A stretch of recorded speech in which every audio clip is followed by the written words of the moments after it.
There is a place in the San Juan Mountains of Colorado and New Mexico where one can leave the 21st century behind.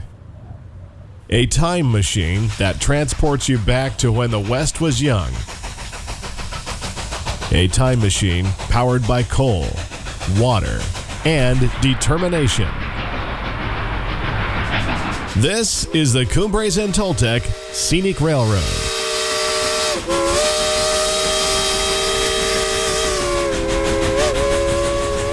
Running on rails laid down in the 1880s, the Cumbres and Toltec is a living and breathing historical marvel of railroading the way it used to be. Everything is authentic. The locomotives, the rolling stock, even the breathtaking scenery is as it was. This is your ticket to view the classic rails of the Denver and Rio Grande narrow gauge from Chama, New Mexico to Antonito, Colorado. Join us now over Cumbres Pass.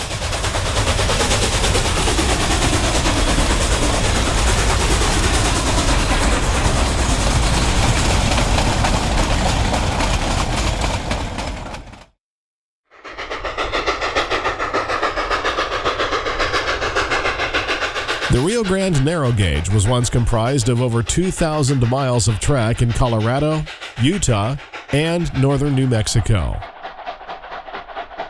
The San Juan extension between Antonito and Durango was an important piece of the growing railroad, with branch lines heading south to Farmington and north to Silverton, among many others.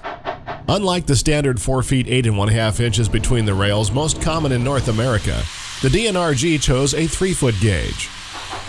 A narrow gauge railroad was easier, faster, and less expensive to build in the rugged San Juan Mountains. Since 1970, the Cumbres and Toltec Scenic Railroad has operated over the remaining 63.6-mile section of the San Juan extension between Chama, New Mexico, and Antonito, Colorado. During the tourist season, 2 trains make the trip across the line each day, one in each direction, meeting at Osier, the halfway point. In doing so, they cross the state line 11 times. We will cover the line from timetable west to east, beginning in Chama. Trains experience a stiff 4% ruling grade beginning at milepost 342.5, which continues to the summit of Cumbres Pass. Stations include Lobato and Dalton. Crossing into the state of Colorado, there is Cresco and Coxo before trains round Windy Point and arrive at Cumbres. From here, eastbounds enjoy an easy 1.42% descending grade for the remainder of the trip to Antonito. After wrapping around Tanglefoot Curve, it is on to Los Pinos and Osier, where riders stop for lunch and crews tend to the locomotives. After lunch, our trip continues into New Mexico and the rugged and scenic Toltec Gorge. 2 tunnels are encountered, Rock Tunnel at milepost 315.2 and Mud Tunnel at milepost 311.8. After passing the siding of Toltec, it is on to Sublette, Bighorn, and around Whiplash Curve to Lava as the grade descends into the San Luis Valley and our final destination of Antonito, Colorado.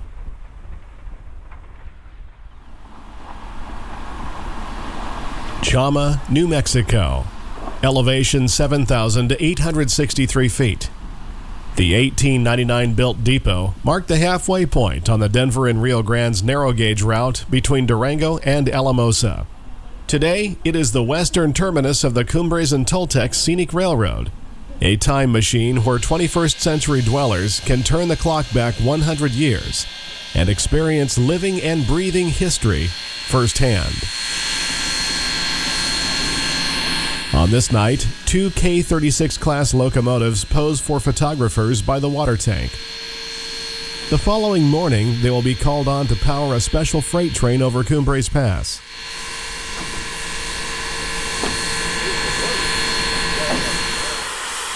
Wandering away from the floodlights and photo lines, the historic yard is alive with the scent of coal smoke, and the sound of slumbering engines.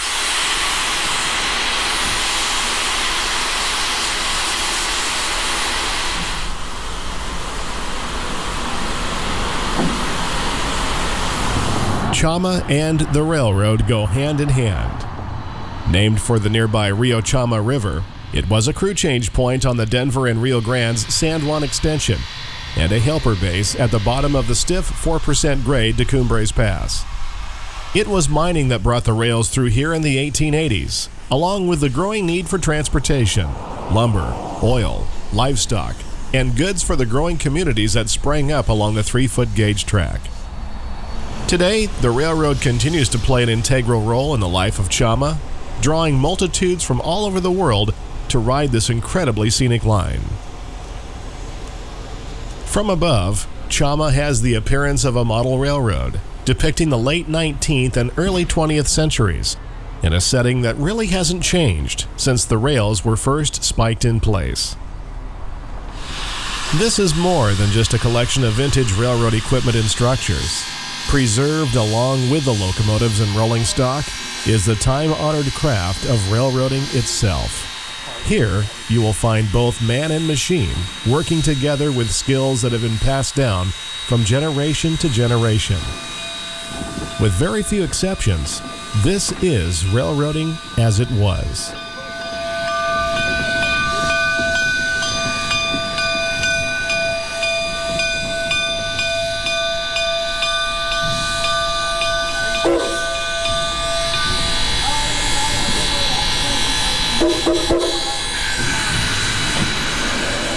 The workhorse on the Cumbres and Toltec is the Baldwin Mikado Type 2A2 steam locomotive, designated as the K36. K means Mikado, and 36 refers to the locomotive's rated pulling power or tractive effort of 36,200 pounds. 10 were originally delivered to the Rio Grande in 1925. 9 survive today, with 5 on the Cumbres and Toltec and 4 on the Durango and Silverton. The locomotive's outside frame design is an interesting characteristic. While the driving wheels are located inside the chassis frame, the cylinders, driving rods, counterweights, and valve gear are on the outside. This basic design was also used on the K27, K28, and K37 class locomotives. K36 number 489 takes on sand near the classic Coal Tipple, a necessity for the demanding 4% climb to Cumbres Pass.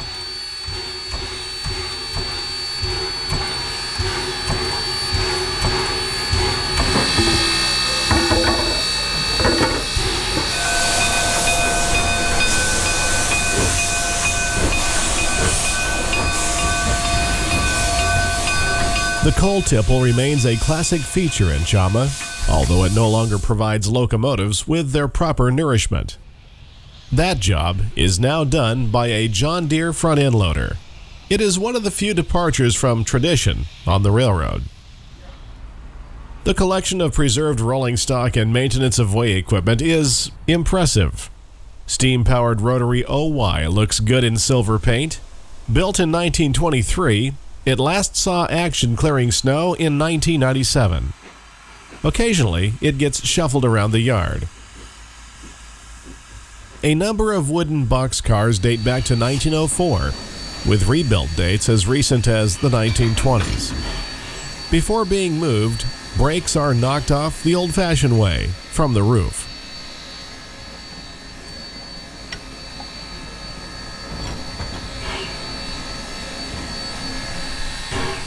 Another historic locomotive you should meet is the Denver and Rio Grande Western number 315, a Baldwin C18 consolidation built in 1895.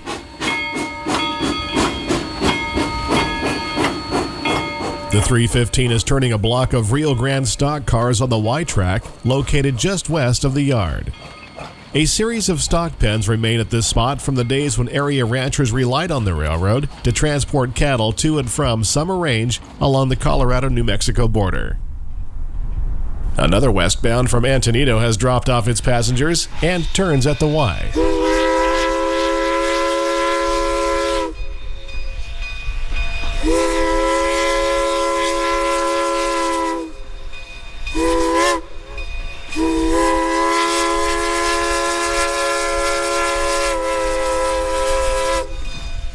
From here, the main line once continued west to Durango, Colorado.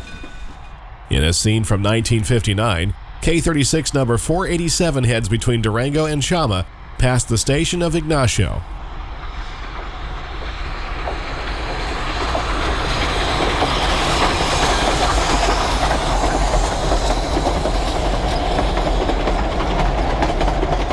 The rails were pulled up between Durango and Chama after the Denver and Rio Grande Western ceased its narrow-gauge operations in 1968. The states of Colorado and New Mexico stepped in and were able to purchase the most scenic portions of the San Juan extension, forming the Cumbres and Toltec, as well as the Durango and Silverton narrow-gauge lines that still run today.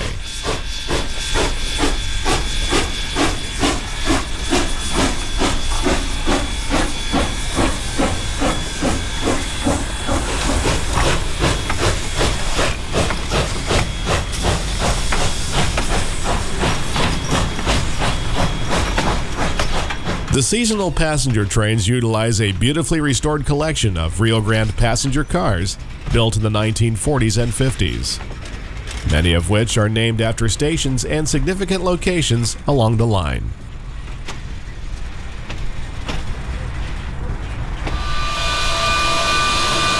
Engine 484 leads an eastbound train out of the yard for Antonito.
Commemorating the 50th anniversary of the final freight train to run over Cumbres Pass, a special 13-car photo freight was assembled in August of 2018. K36 number 488 was renumbered 483 in honor of the locomotive used on that final train. The real 483 is seen here on display. It was a favorite among the railroaders along with engine 484, which just happens to be bringing up the rear of this photo freight. Both engines' tenders have been re-stenciled into the Rio Grande speed lettering for the event. Engine 487 appears from behind the unique dual-spout water tank. It will power the daily passenger train after the photo freight departs. After a final job briefing, the special gets underway in a classic display of narrow-gauge steam.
Turning the clock back to 1959, the 481 backs from the coaling tipple to couple onto an eastbound train for Alamosa.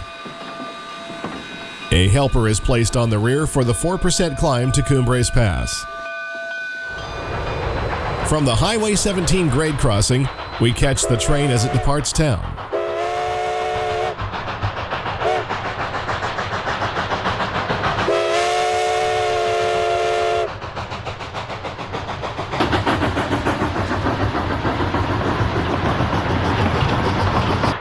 Engine 489 shoves hard on the string of lumber loads from the Skyline Lumber Mill in Chama.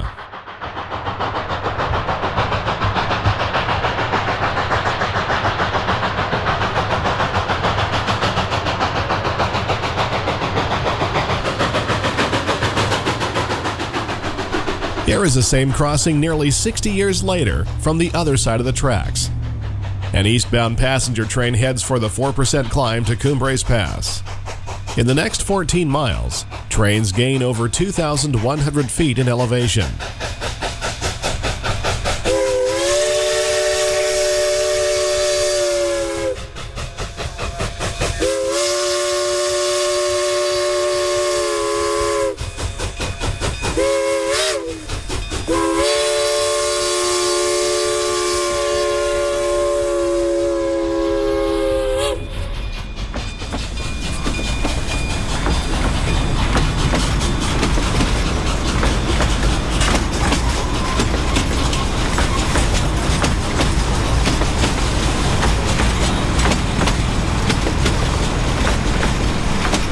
Here is an aerial shot of the same crossing, with engine 488 painted back into its proper lettering.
Visiting in the fall, Galloping Goose number 5 heads for Cumbres Pass.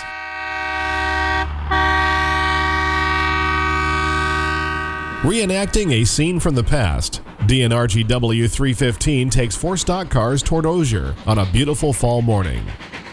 The 4% grade has just begun as the train nears milepost 342.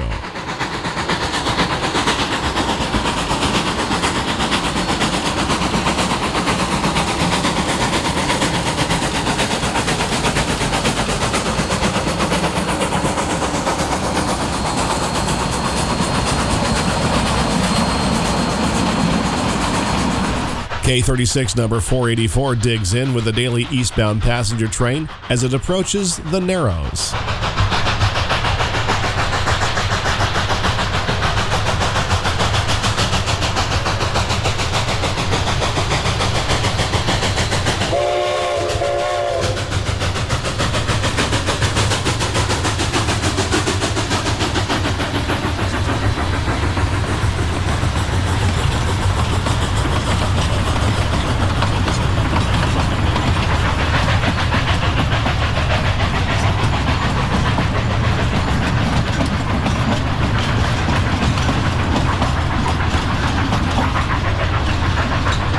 The valley along the Rio Chama River narrows as the railroad climbs toward Lobato.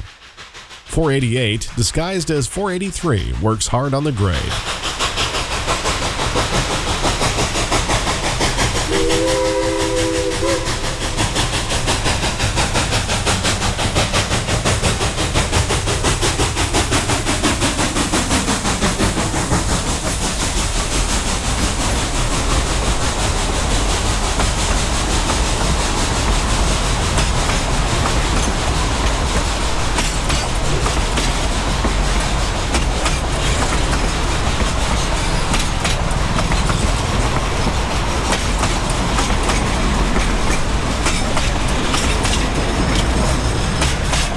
In a measure against fires, a speeder with a water tender follows each train over Cumbres Pass.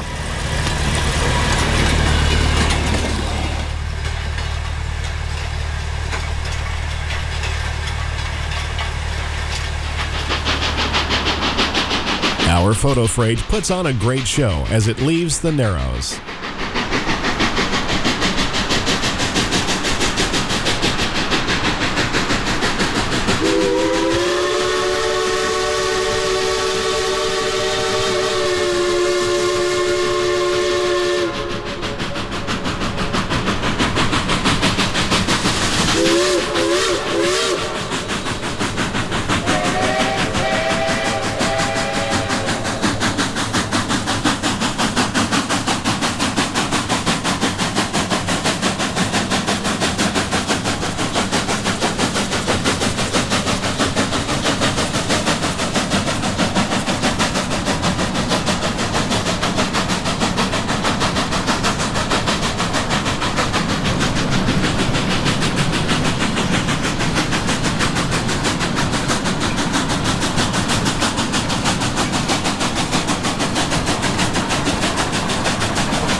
The 315 slips her drivers as she pulls her stock cars through the same curve in a beautiful fall scene.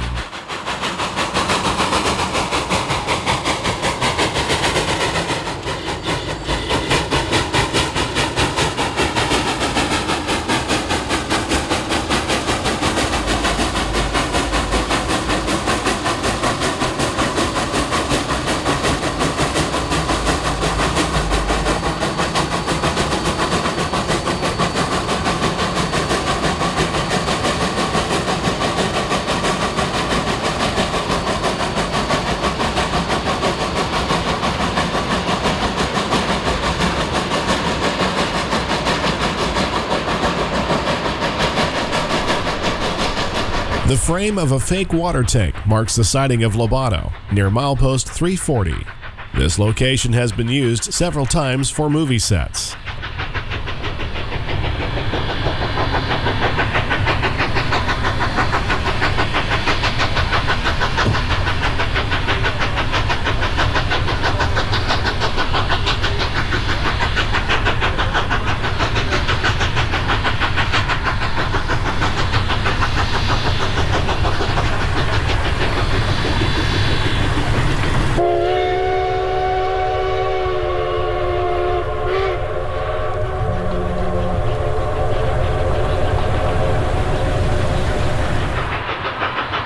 Known at first as Wolf Creek Siding, cattle pens were constructed along the rail at the base of the valley. Before its use in the world of Hollywood make-believe westerns and action movies, real cowboys drove cattle to these pens to be transported by rail. Lobato Siding is 1,150 feet in length.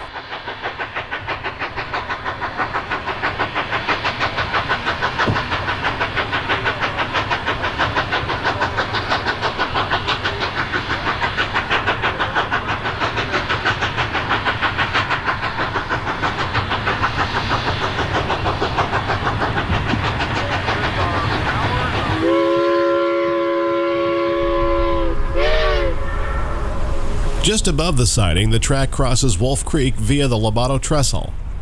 Engine 489 heads downgrade toward Chama in the afternoon.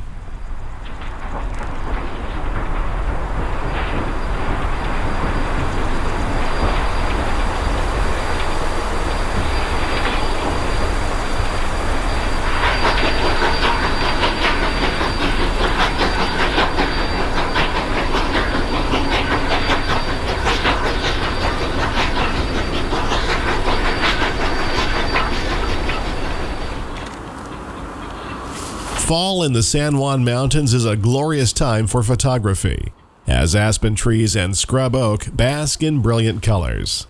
Engine 315 completes the scene at Lobato.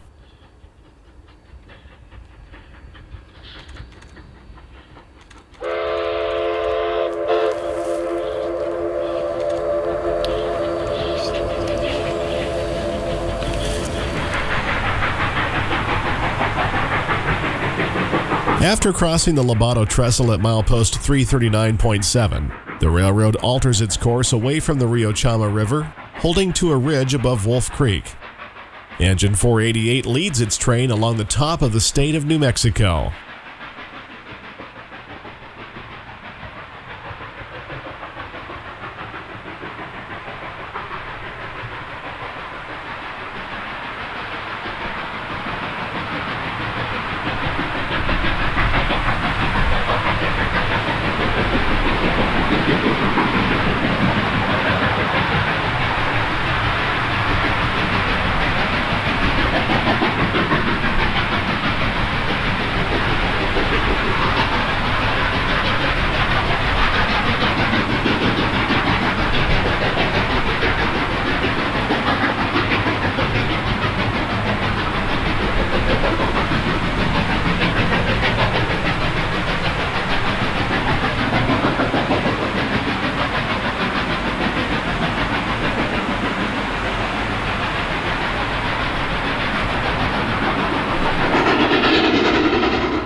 Engine 315 continues to struggle up the 4% grade in this scene from October of 2016.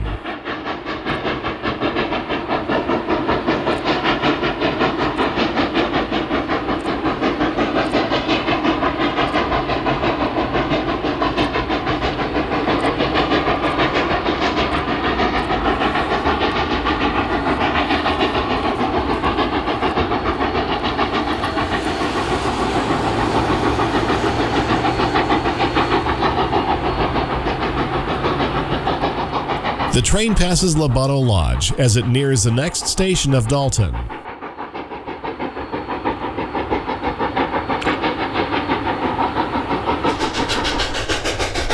Dalton is milepost 338.9. A 10-car lumber loading spur existed here until 1913.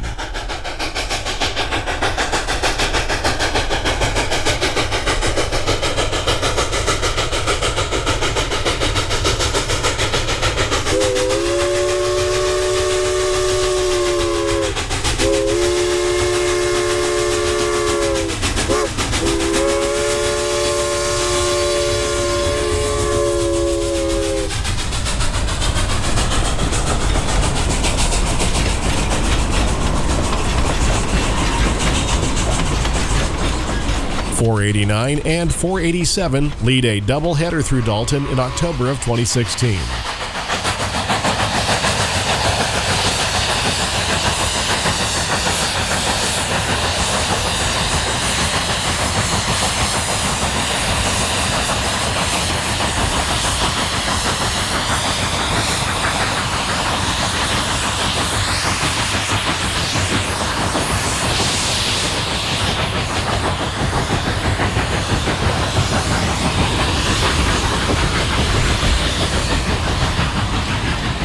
The uphill climb is the most dramatic to watch, especially with two Mikados barking loudly on the heavy grade, accompanied by lots of smoke and steam. By contrast, the downhill run doesn't bring the same drama to the screen. Although for the train crew, a 4% descending grade is anything but boring. Instead of smoke pouring from the locomotive stack, it now rolls from the train's brake shoes, and is quite visible when the light is right.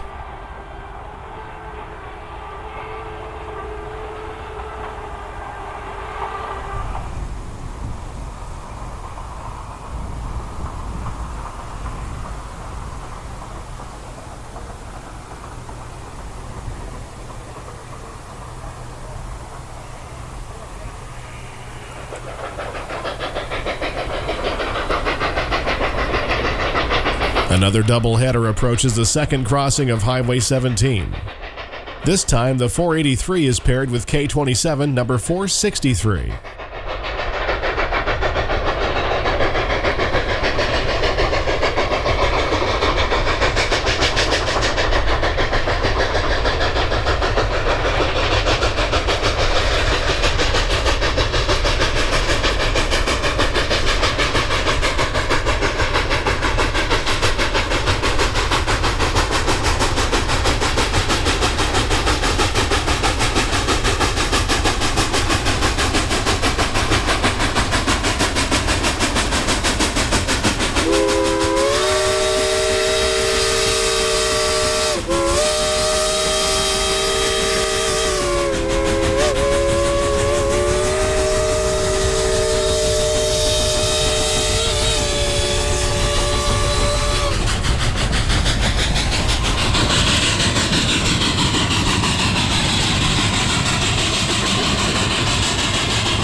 The 50th anniversary photo freight works through an S-curve as it nears the Colorado state line.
Previous day, this double-headed passenger train brought 5 extra cars to be spotted at Cumbres Pass for the photo freight.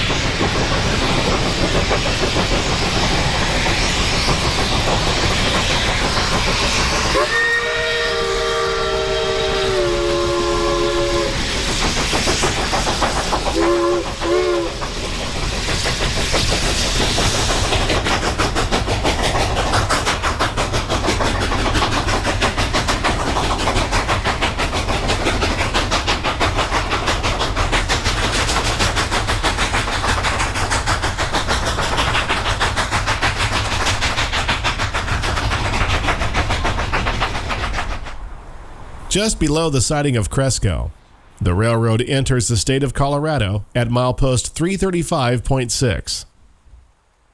Trains cross the state line 11 times while traveling between Chama and Antonito. 489 leads westbound train number 3 down grade through Cresco and into the state of New Mexico.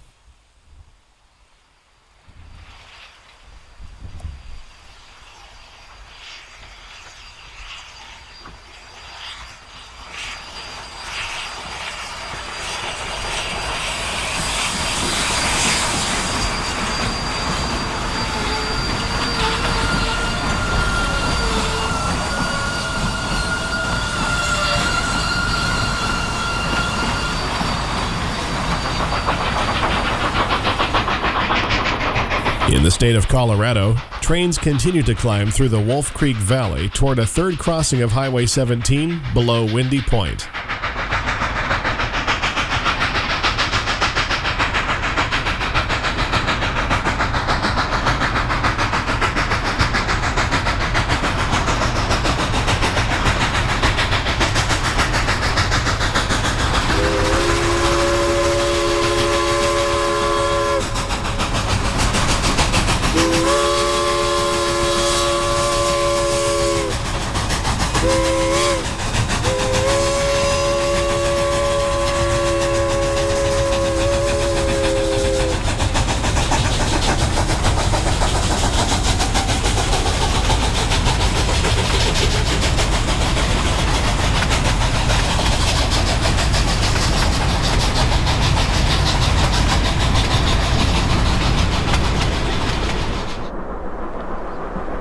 Uphill trains appear as eruptions of smoke twisting through the Rio Grande National Forest. The elevation is now over 9,600 feet above sea level.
With sand applied liberally to the rails, our renumbered K36 number 488 heads for Windy Point.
Rounding Windy Point, the train is approaching the summit at Cumbres. The engineer signals with his whistle, 1 long and 3 shorts.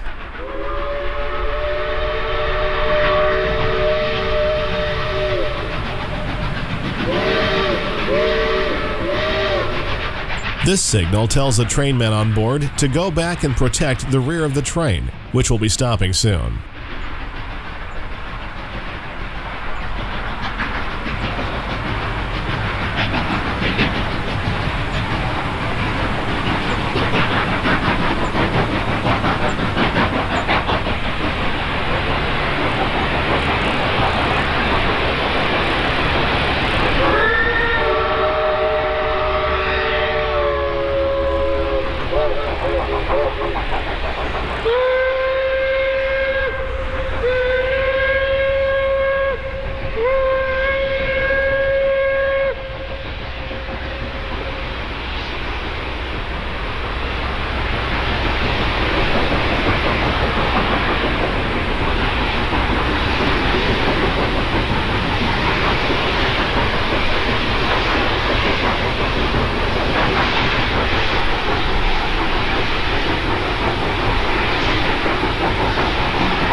Just below Cumbres, trains cross a wooden trestle over what used to be Highway 17, before it was relocated in the late 1960s.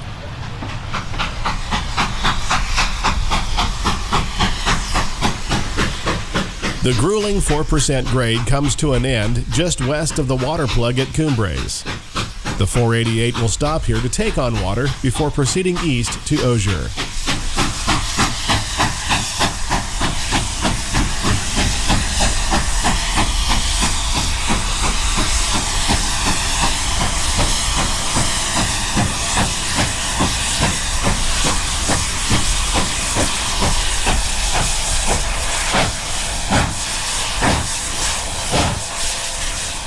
Engines consume around 3,500 gallons of water on their climb to the summit, and up to 3.5 tons of coal is shoveled into the firebox. The rest of the trip is considerably easier, with a negative 1.42% downhill run to Antonito, 50 miles away. An infrared thermometer comes in handy to check for hot journals and bearings as part of a walk-around inspection. After a brief stop, the 488 is again underway.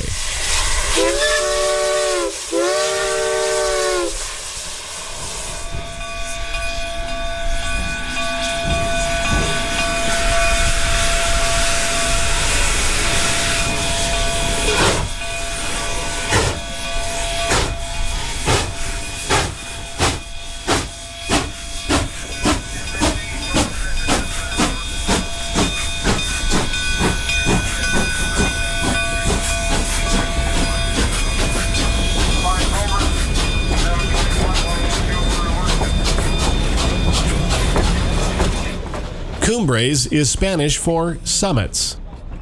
Grading crews arrived here from Alamosa in July of 1880, and the rails were laid by December of that same year. On the railroad, the official summit is 10,015 feet. This newer highway sign reads about 7 feet higher. Regardless, it was one of the highest railroads in the U.S. when completed, and today remains the highest narrow gauge line in North America.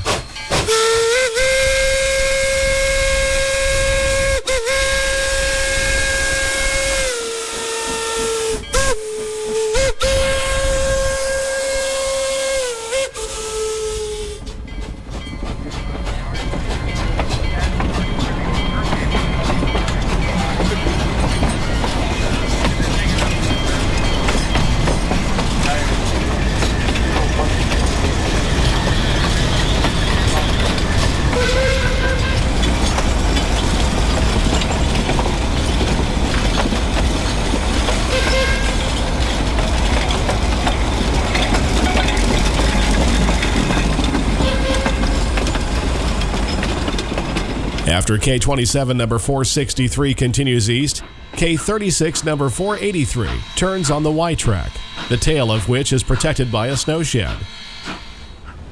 Originally, a snow shed protected both legs of the Y, but was in serious disrepair and collapsed in the late 1970s.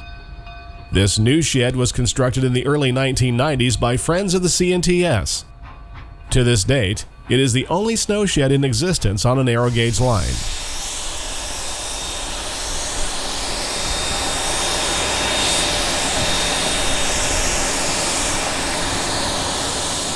After being wide, the 483 heads west for Chama.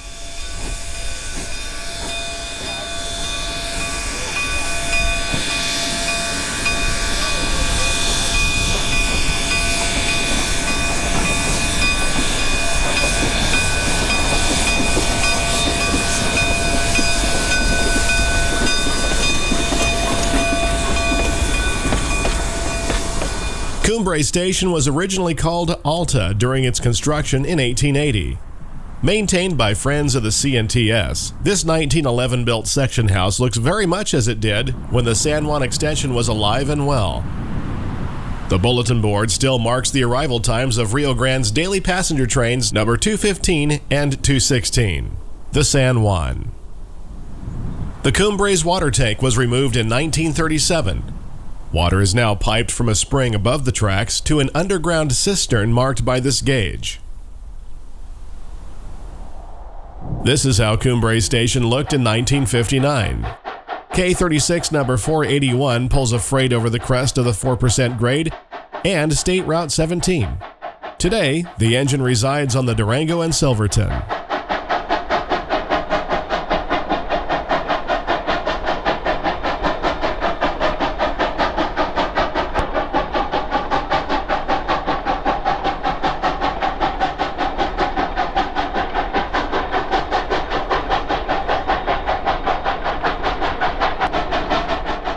.489 lends her muscle to the rear of the train, over rails she still calls home today.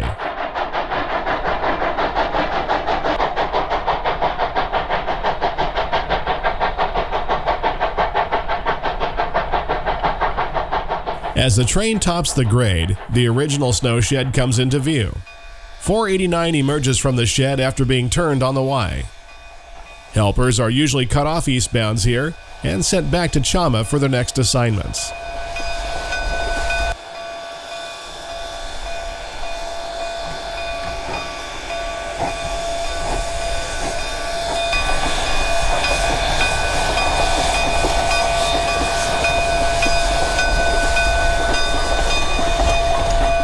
Doing our best to recreate the scene nearly 60 years later, Rio Grande number 484 leads the westbound 50th anniversary special over the apex of the grade.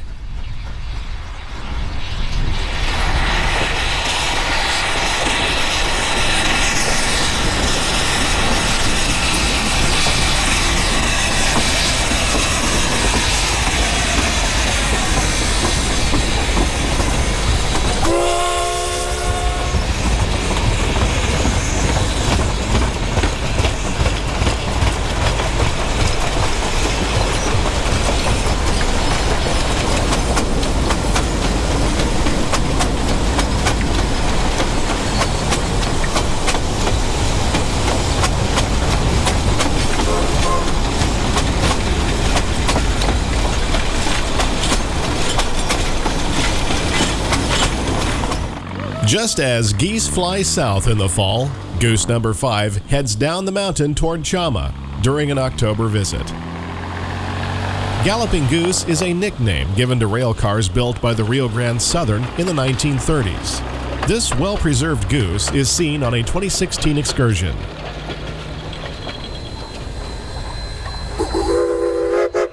At the east end of Cumbres siding, trains make a big loop around the 20-degree Tanglefoot Curve.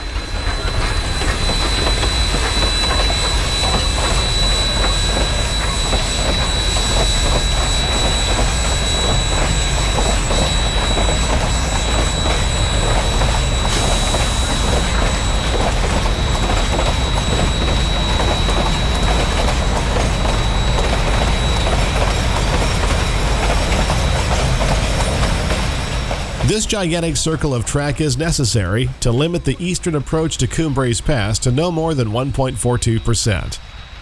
As the train wraps around the curve, 487's boiler gets a blowdown.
The track loops to within 70 feet of itself at its nearest point, and the train is now 20 feet lower than it was on its first run by.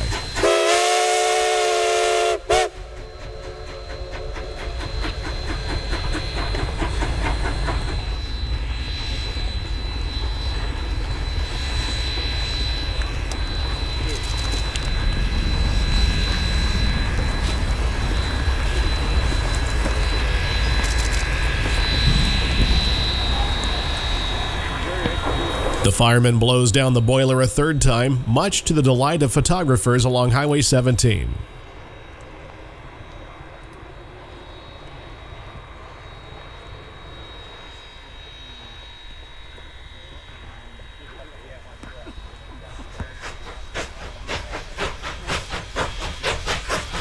Westbound 483 and 484 double head around Tanglefoot Curve.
.489 leads a 29-car photographer special around Tanglefoot in October of 2016.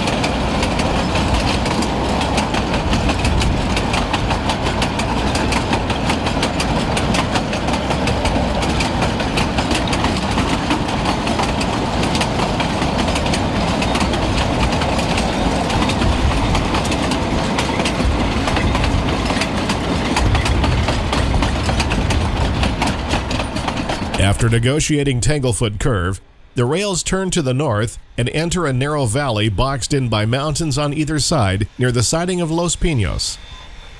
The narrow gauge railroad makes a tight horseshoe curve before appearing again on the far side.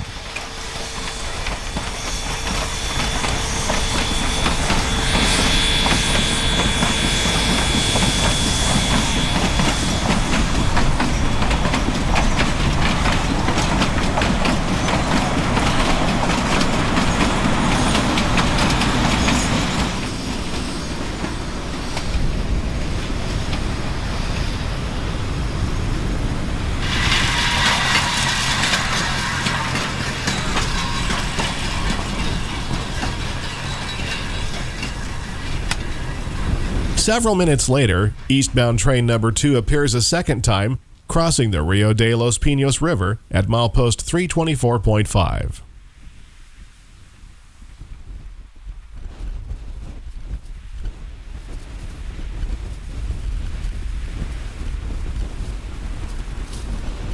It's one thing to have a collection of historical railroad equipment. It's quite another to be able to operate that equipment in its original setting. A setting that really hasn't changed in over 140 years. This is what makes the Cumbres and Toltec truly unique.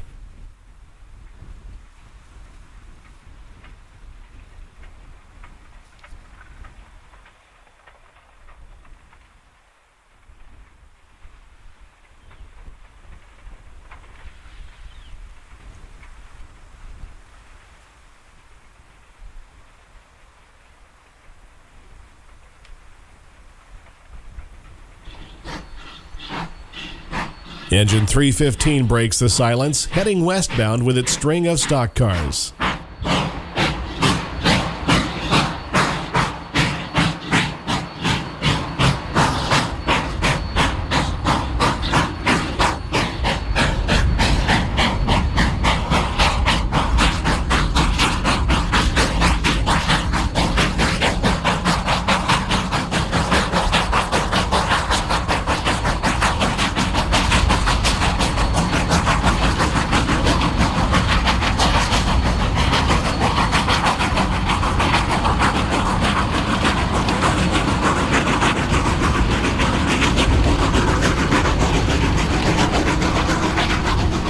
The Los Pinos water tank is located at milepost 325.5.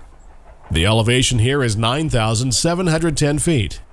This tank is still in operation, and westbound train number 3 will top off its tender before continuing to Chama.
Traffic pass on nearby Highway 17 as our doubleheader nears the tank. This is the last brush with a modern world until reaching Antonito, 44 miles to the east.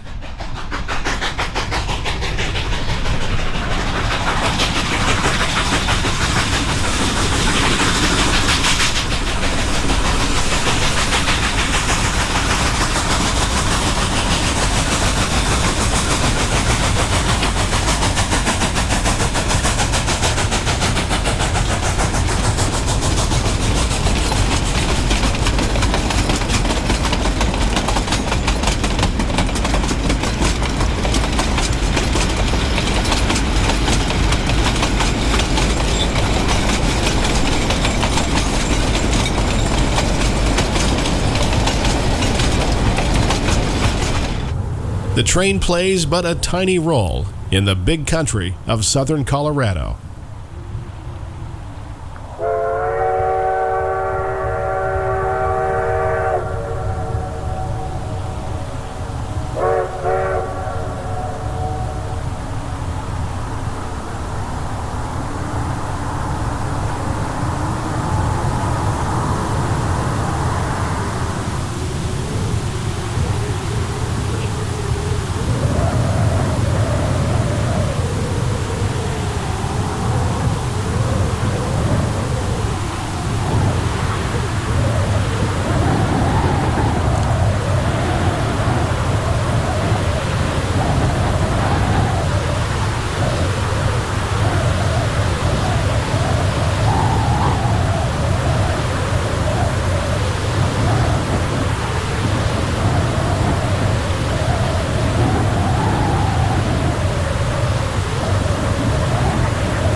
A brisk October breeze blows through the valley as 489 leads a freight out of Los Pinos.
scene is repeated in the summertime with number 483 leading.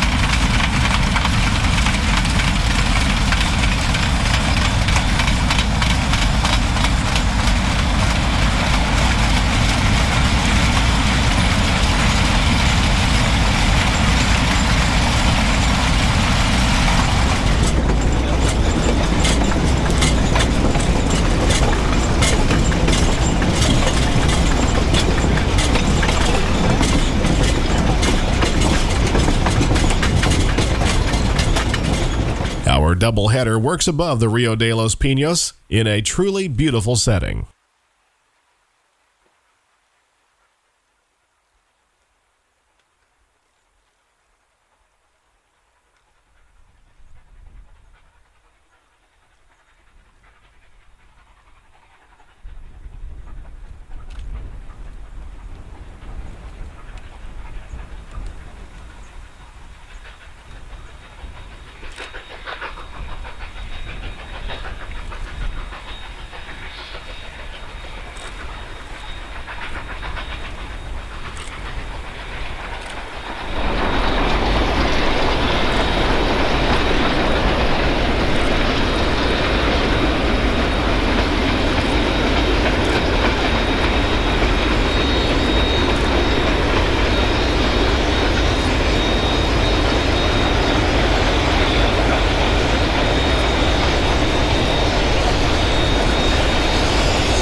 Moving across the tracks, number 489 heads east.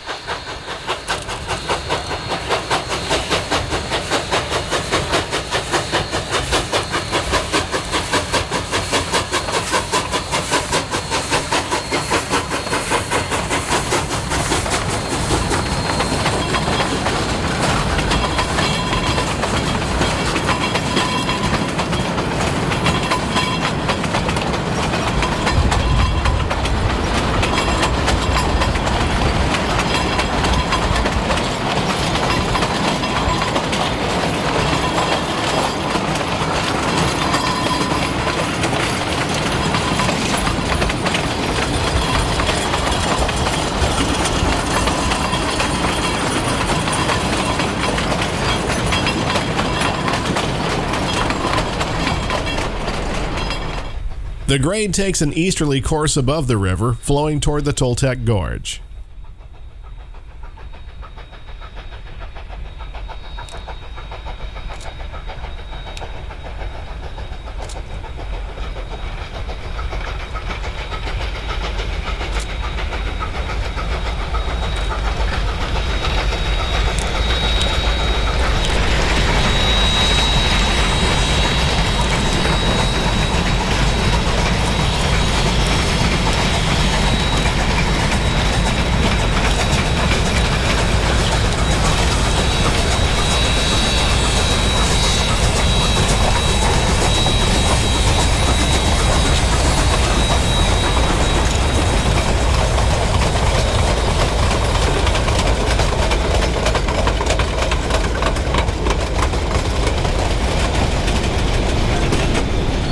The eastbound freight winds along the north side of the canyon, above the river, which only deepens as we continue downstream.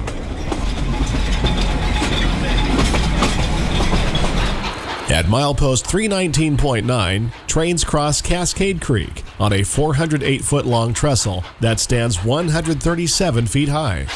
It was built in 1889.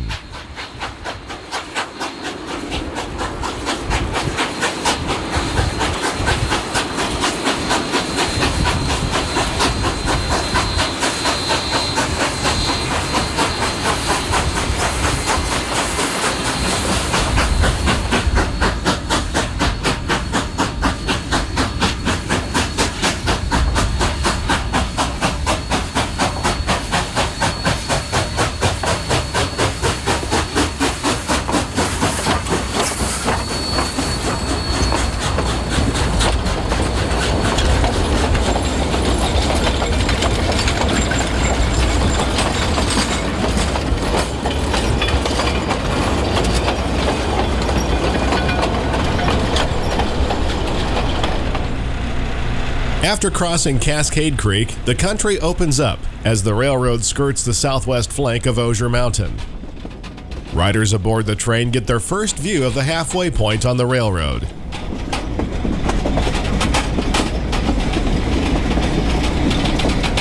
Historically, Osier was a construction camp during the building of the San Juan extension. Located 318.4 miles timetable west of Denver, it consisted of a section house, depot, stock pens, water tank, coaling dock, and at one time, a turntable.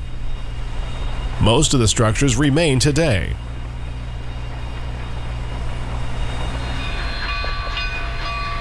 For riders on the Cumbres and Toltec, this remote station is the 50-yard line between Chama and Antonito. Both east and westbound trains stop here midday for lunch and to service the locomotives.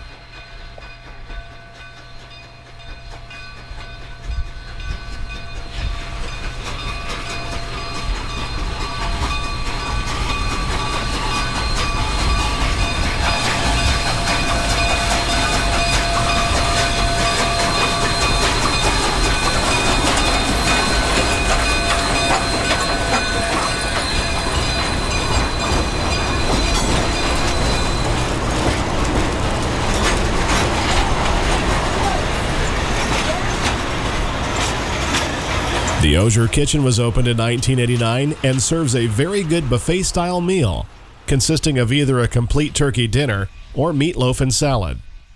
Both choices are excellent and a pleasant surprise given the remote location. Our film crew can vouch that you won't leave hungry. The arrival time for each train is staggered to better accommodate passengers. The eastbound number 2 arrives first at 12:20. While westbound number 3 is scheduled in at 12:45. After lunch, passengers have the option to return to their point of origin or continue across the entire railroad and return on a charter bus.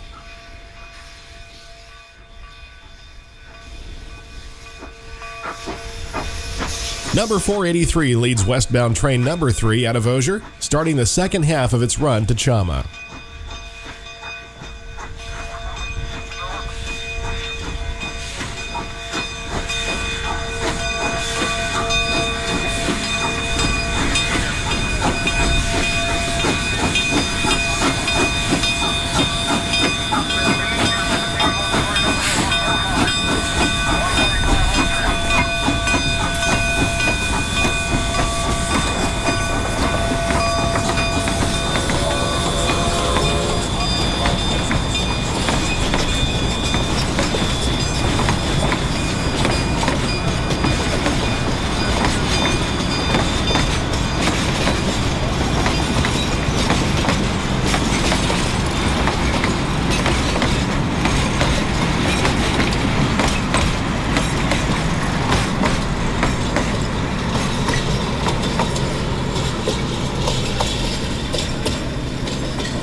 On a stormy afternoon, K-27 number 463 departs Osier under threatening skies.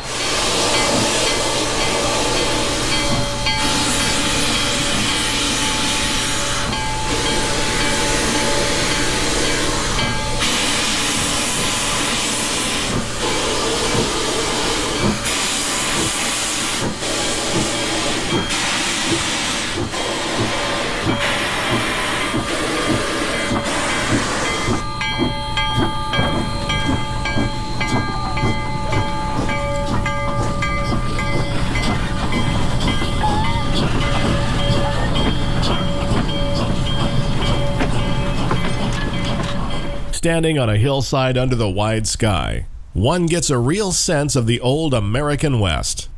The ambience of wind whispering through the grass is broken only by that of the passing midday trains during the tourist season, one in each direction. A motorcar takes a spin on the balloon track installed in 1993 for turning trains between Chama and Osier. It's 1:45 p.m., and train number 2 departs for Antonito behind the 487, while number 3 heads for Chama.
Continuing east, trains navigate the rough, steep north slope of the deepening gorge above the Rio de los Pinos.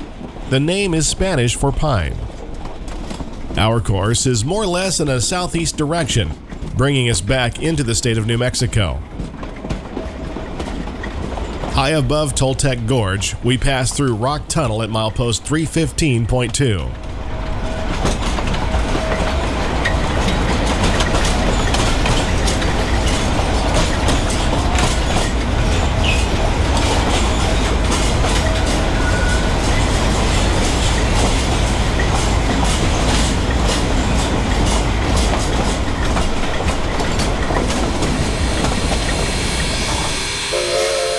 After passing the siding of Toltec, we arrive at the next water stop, Sublette.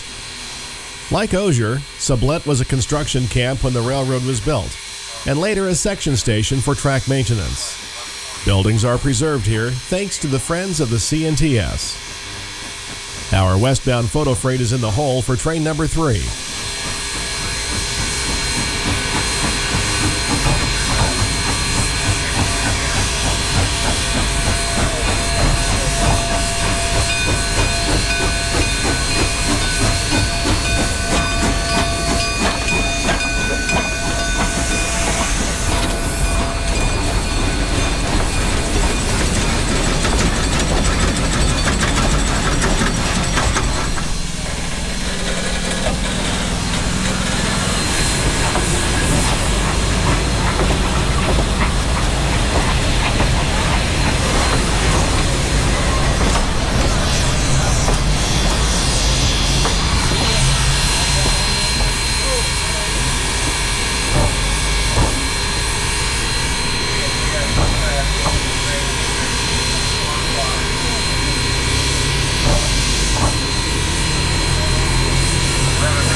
Both locomotives are thirsty and are positioned at the waterspout.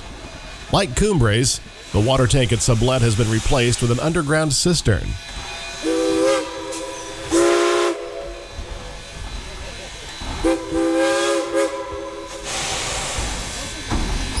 The summer water supply is a little lean this year, so crews are careful to plan where locomotives are watered. This is especially true when extra trains like this photo freight are added to the day's lineup.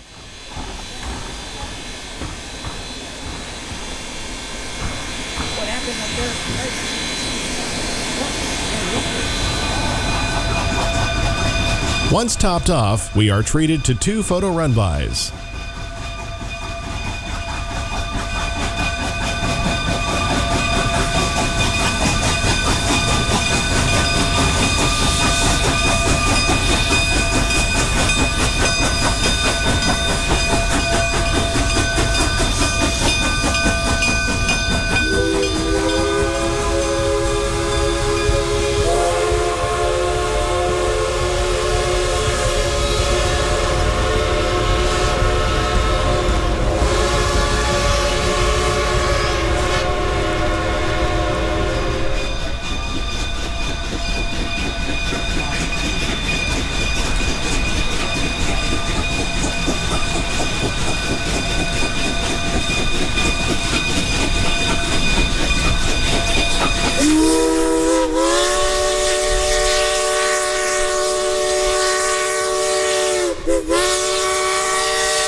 Continuing east of Sublette, the grade winds through the Carson National Forest near Bighorn Peak, just below the Colorado border.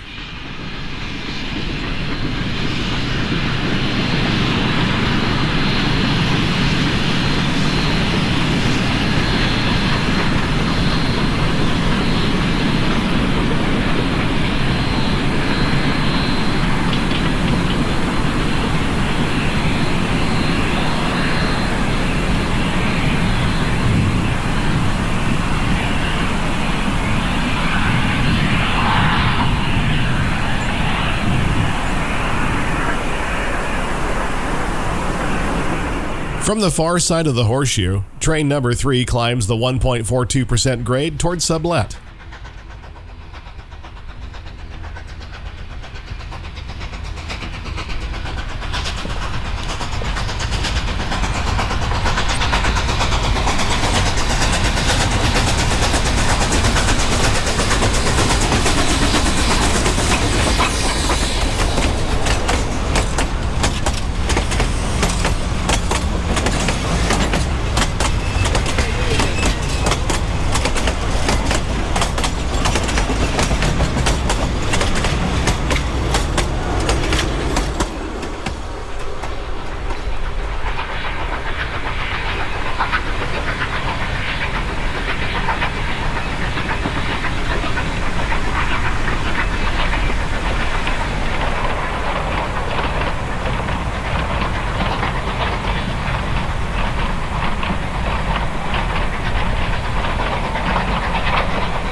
The railroad zigs and zags with the contour of the land as it eases down toward the San Luis Valley.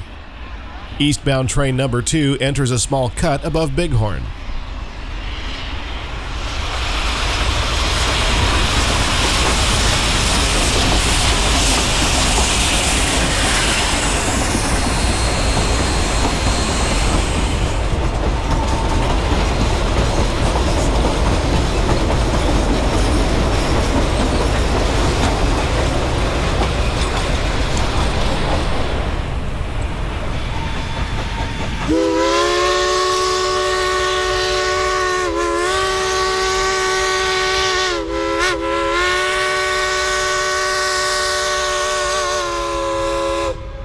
We have dropped nearly 1,000 feet since leaving Cumbres Pass.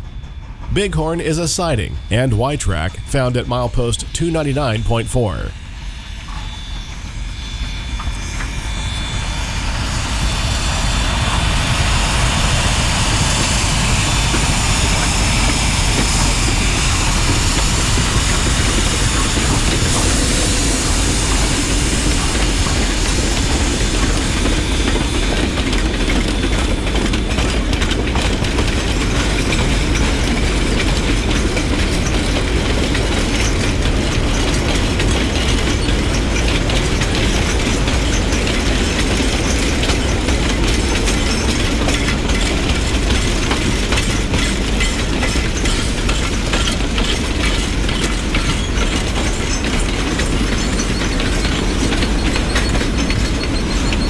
East of Bighorn, we get our first view of the San Luis Valley, wherein lies our destination of Antonito, as well as the former station of Alamosa.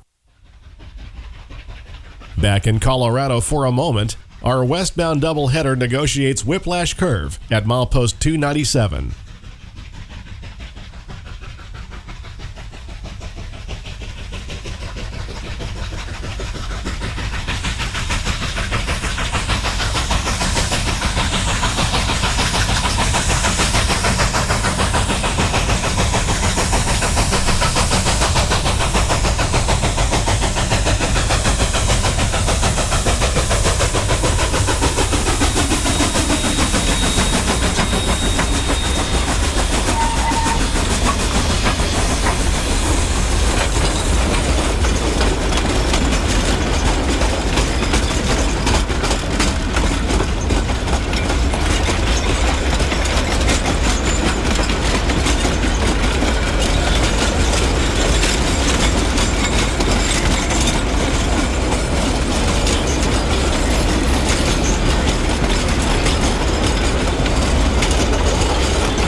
Returning to New Mexico, we are aboard the westbound doubleheader as the train climbs into the foothills of the San Juan Mountains.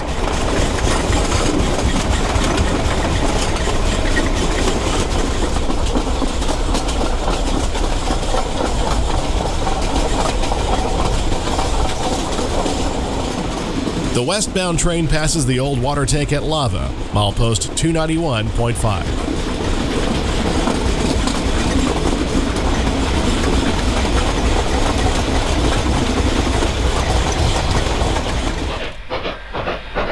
Back in Colorado, engines 483 and 484 put on a grand show at milepost 288.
The previous afternoon, summertime thunder showers often left us with less than desirable lighting. The silver lining was in the form of a rainbow behind the train at Hangman's Trestle, milepost 285.8.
The next morning, the weather was picture perfect.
As trains descend into the valley floor, the scene is radically different from when we left Chama.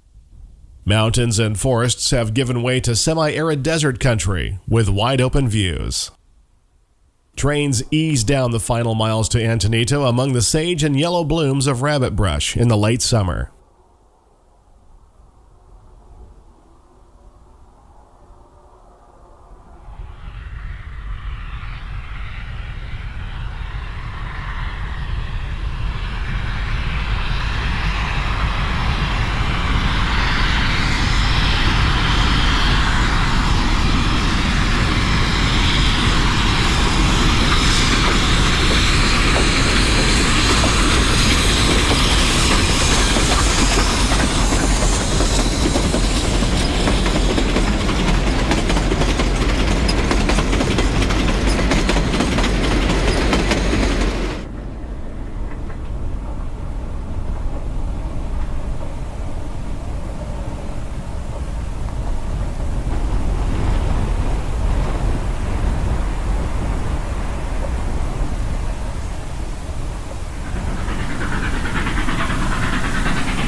Around milepost 281.6, we are just outside the yard limits as the morning westbound departs Antonito and races along the tangent track.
At milepost 280.8, right along Highway 285, is the marker noting the end of dual-gauge track.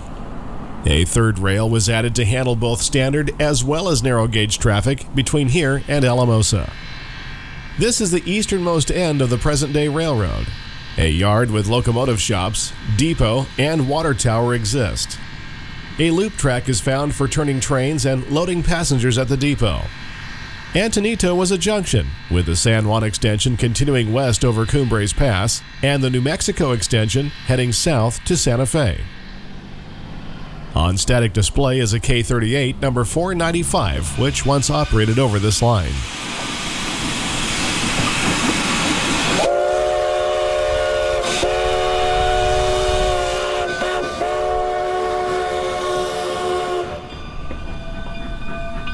Engine 484 was sent light to Antonito after assisting the photo freight over Cumbres Pass.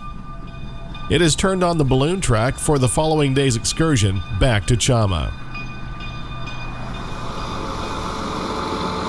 An added interest in the yard is the CTS number 19, a GE 50-tonner built in 1943 for the Oahu Railway.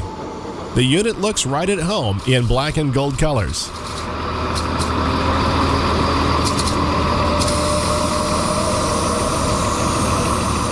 The town of Antonito was born on March 31, 1880, when Rio Grande laid rails through here. None of the buildings existed until the forming of the Cumbres and Toltec, as they needed an eastern terminus for operations. Like Chama, locomotives can be serviced in between runs. The sky darkens as summertime thunderstorms descend on the San Luis Valley. Just ahead of the rain, the 483 leads a 50th anniversary photo special into Antonito, completing its 64-mile trip over Cumbres Pass.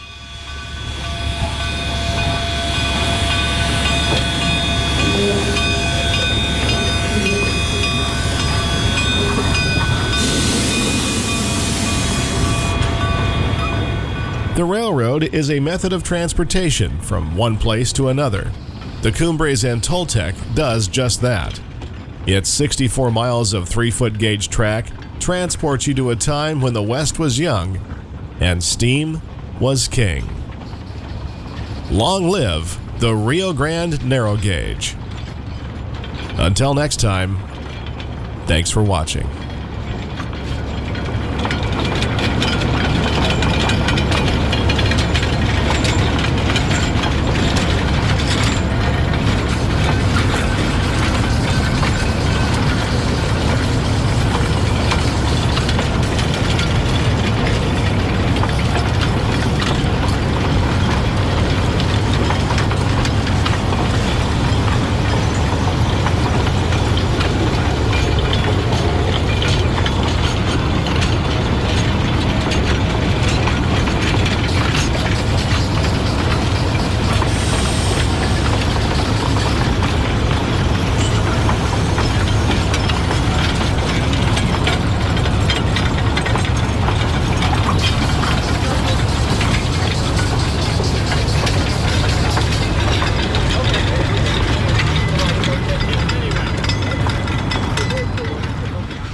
Over Cumbres Pass is available on DVD, high-definition Blu-ray, and digital download with Vimeo on demand.